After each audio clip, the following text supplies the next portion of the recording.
नमस्कार दोस्तों।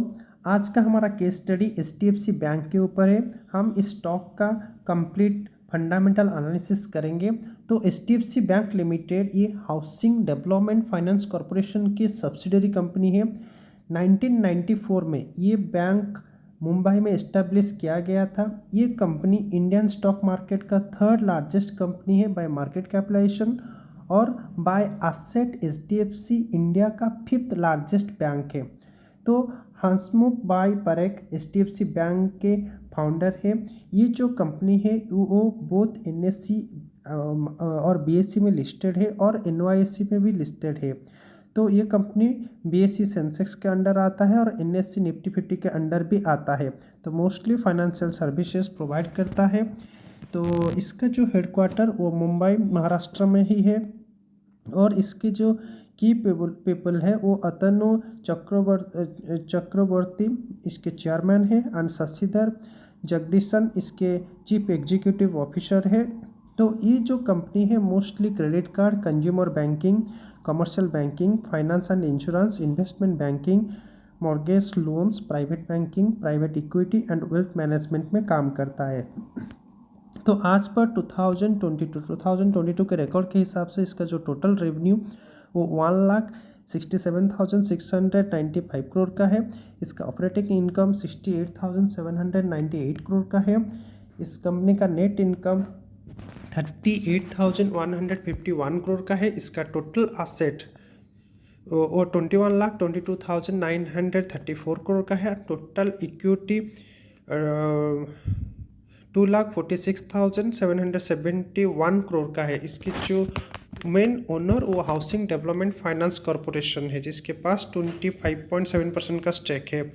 तो आज पर 2022 के रिकॉर्ड के हिसाब से इस कंपनी में 1,41,579 एम्प्लॉइज काम करते हैं।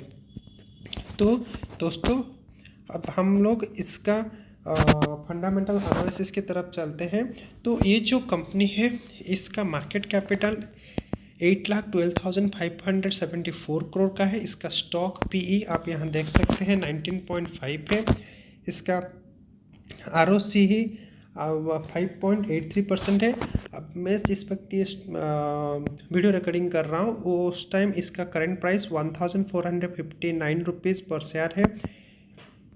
इस कंपनी का बुक वैल्यू 446 है एंड रिटर्न ऑन इक्विटी इसका 16.6% है। ये 1.06% का डिविडेंड यील्ड कर रहा है और फेस वैल्यू इसका 1 रुपीज़ है। तो अब चलिए इसका हम लोग प्रोज एंड कॉन्स के बारे में जानते हैं। This company has delivered good profit growth of 20% CAGR over last 5 पर, जो कि बहुत ही अच्छा रिटर्न होता है। और इसका कॉन्स के बारे में देखें तो stock is trading at 3.27 times its book value. Company has low interest coverage ratio, cognate liability of 14,57,166 crore का है। Company might be capitalizing the interest cost and earning include an other income of 32,344 crore। तो ये सारे इसके कौन से। चलिए ये जो कंपनी इसका pair comparison ICICI bank, Kotak Mahindra bank, axis bank, IndusInd bank and IDBI bank and बंधन बैंक के साथ है। तो चलिए हम इसका प्रॉफिट एंड लॉस स्टेटमेंट एक बार देख लेते हैं। तो आप यहाँ देख सकते हैं हम लोग 2020 से देखेंगे इसका प्रॉफिट एंड लॉस कितना हुआ है। आप यहाँ देख सकते हैं 2020 में ये 38,195 करोड़ का प्रॉफिट बुक किया था। 2021 में ये 42,796 करोड़ का प्रॉफिट बुक किया है और 2022 में इसका प्रॉफिट 50,873 करोड़ का दिखा रहा है। मतलब कंटिन्यूसली ये कंपनी बहुत ही अच्छा रिटर्न बना रहा है। अब इसका हम लोग अगर CAGR 10 ईयर्स का CAGR अगर देखें, आप यहाँ देख सकते हैं इसका 10 ईयर्स का CAGR 17% शो कर रहा है। तो चलिए एक बार देख लेते हैं।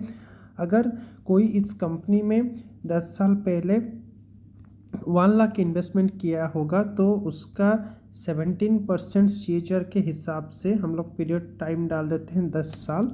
तो चलिए हम लोग देख लेते हैं कि इसका 1 लाख का कितना अमाउंट हो गया होगा उसका। आप देख सकते हैं यहाँ पे 4,80,682 रुपीज़, मतलब लगभग 5 लाख, मतलब पैसा ऑलमोस्ट 5 टाइम्स ही इंक्रीज हुआ है। मतलब बहुत ही अच्छा ये अपने इन्वेस्टर को रिटर्न प्रोवाइड करके दिया है, बहुत ही अच्छा रिटर्न ये प्रोवाइड किया है। तो चलिए और एक बार हम लोग चलते हैं इसके फाइनेंशियल की तरफ।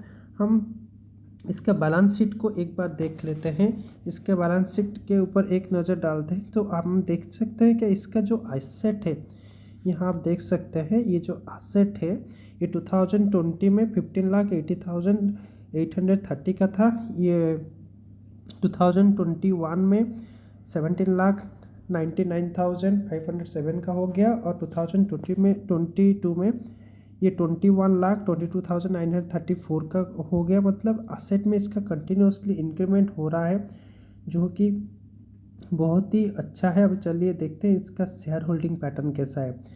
आप यहाँ देख सकते हैं कि जो प्रोमोटर है उसका 25.64% का शेयर होल्डिंग है एंड FIS DIS का बहुत ही अच्छा इनका होल्डिंग इस कंपनी में है। मतलब फॉरेन इन्वेस्टर का भी इस बैंक के ऊपर पूरा भरोसा है, इसलिए बहुत ही अच्छा ये अपना इन्वेस्टमेंट डाल के रखे हैं। आप यहाँ देख सकते हैं बहुत ही अच्छा इन्वेस्टमेंट। गवर्नमेंट के पास सिर्फ इसका 0.16% और पब्लिक के पास इसका 14.51% का शेयर होल्डिंग है।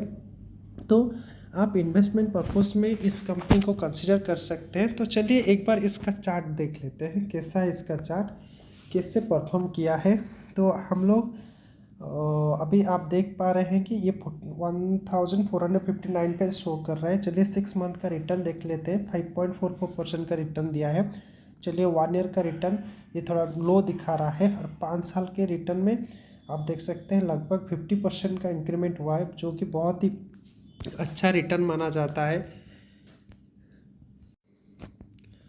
तो आप यहाँ देख सकते हैं पिछले 5 साल में ये एक शार्प इंक्रीमेंट यहाँ पर दिखाई दिया है। चलिए इसका मैक्सिमम कर लेते हैं। तो अब देखिए बहुत ही 26,348% का रिटर्न प्रोवाइड किया है। लगभग 2000 आप देख सकते हैं 8 में इसका प्राइस 102 रुपीज़ सिर्फ था और आज की डेट में ये 1459 रुपीज़ का हो गया। मतलब कितना अपना इन्वेस्टर को कितना बढ़िया रिटर्न ये बना के दिया है। तो आप इस कंपनी में इन्वेस्टमेंट के बारे में आप सोच सकते हैं, लेकिन हाँ मार्केट रिसर्च पूरा कीजिए, इस कंपनी के बारे में और डिटेल इन्फॉर्मेशन लीजिए, इसका बिजनेस को अच्छे से समझिए, उसके बाद ही आप इन्वेस्टमेंट कीजिए। कभी भी लोन या उधारी लेकर इन्वेस्टमेंट ना करें।